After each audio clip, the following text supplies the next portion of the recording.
पिछले कुछ समय से मार्केट गिर रही है, पोर्टफोलियो सारे रेड हो चुके हैं, लोग पैनिक में अपने शेयर्स बेच रहे हैं। लेकिन असली सवाल ये है, क्या ये गिरावट आपको गरीब बना रही है या अमीर बनने का मौका दे रही है? नमस्ते दोस्तों, आज हम ब्रेक डाउन करेंगे कि स्टॉक मार्केट क्यों गिर रही है, ये गिरावट कितनी डेंजरस है और कब तक रिकवरी हो सकती है, और सबसे इम्पोर्टेंट, आपको इस टाइम क्या स्ट्रेटेजी फॉलो करनी चाहिए। सबसे पहला reason, global market pressure. India अकेले नहीं है, अगर यूएस, यूरोप या फिर चाइना की इकोनॉमी लो होती है तो उसका डायरेक्ट इंपैक्ट इंडियन मार्केट पे पड़ता है। दूसरा, इंटरेस्ट रेट का बढ़ना। जब आरबीआई या यूएस एफईडी इंटरेस्ट रेट बढ़ाता है तो कंपनीज के लिए लोन महंगा हो जाता है और इन्वेस्टर्स अपना पैसा सेफर ऑप्शन में शिफ्ट कर देते हैं। और तीसरा है FLL selling, foreign investors. Foreign investors जब इंडिया से पैसा निकालते हैं तो मार्केट में हैवी सेलिंग प्रेशर आता है। और चौथा है ओवर वैल्यूएशन का करेक्शन। मार्केट जब बहुत फास्ट ऊपर चढ़ जाती है तो उसका एक नेचुरल करेक्शन आता ही है, ये मार्केट का नॉर्मल बिहेवियर है। एंड पांचवा है निगेटिव न्यूज और fear. War, inflation, elections, uncertainty या कोई बड़ा इकोनॉमिक इशू, ये सब लोगों में फियर क्रिएट करता है और मार्केट फियर पर रिएक्ट करती है। एंड पार्ट 2 है क्रैश वर्सेस करेक्शन।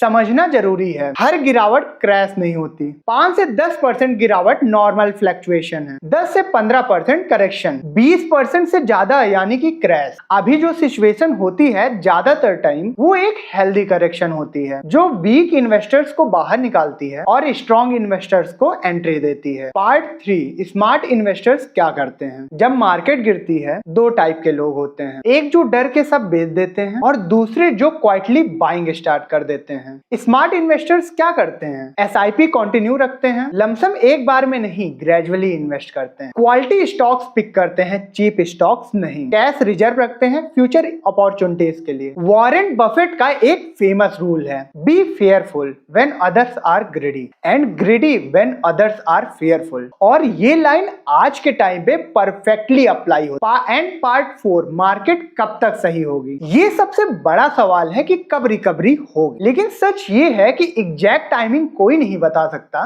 लेकिन रिकवरी कब आती है, जब इन्फ्लेशन कंट्रोल में आता है, जब इंटरेस्ट रेट स्टेबल हो जाते हैं, जब एफआईआईस वापस बाइंग स्टार्ट करते हैं, जब इकोनॉमी में कॉन्फिडेंस वापस आता है। हिस्ट्री देखो, 2008 क्राइसिस, 2020 कोविड क्रैश, हर बार मार्केट गिरने के बाद स्ट्रॉन्ग कमबैक किया है। पार्ट 5, आपको क्या करना चाहिए। अब बात आती है सबसे इंपॉर्टेंट चीज की, आप क्या करें। पैनिक सेलिंग बिल्कुल मत करो। अगर लॉन्ग टर्म इन्वेस्टर हो आप तो होल्ड करो, एसआईपी को बंद मत करो, मार्केट गिरने पे थोड़ा थोड़ा इन्वेस्ट करते रहो, सिर्फ फंडामेंटली स्ट्रॉन्ग स्टॉक्स में इन्वेस्ट करो। और सबसे इंपॉर्टेंट, शॉर्ट टर्म नॉइस को इग्नोर करो, लॉन्ग टर्म विजन रखो। मार्केट गिरती है ताकि वीक लोग बाहर निकल जाएं और वही गिरावट स्ट्रॉन्ग लोगों को जिंदगी बदलने का मौका देती है। डिसीजन आपका है, आप पैनिक सेलर बनोगे या स्मार्ट इन्वेस्टर। अगर आपको ऐसी ही रियल और प्रैक्टिकल फाइनेंस कंटेंट चाहिए तो चैनल को सब्सक्राइब करो।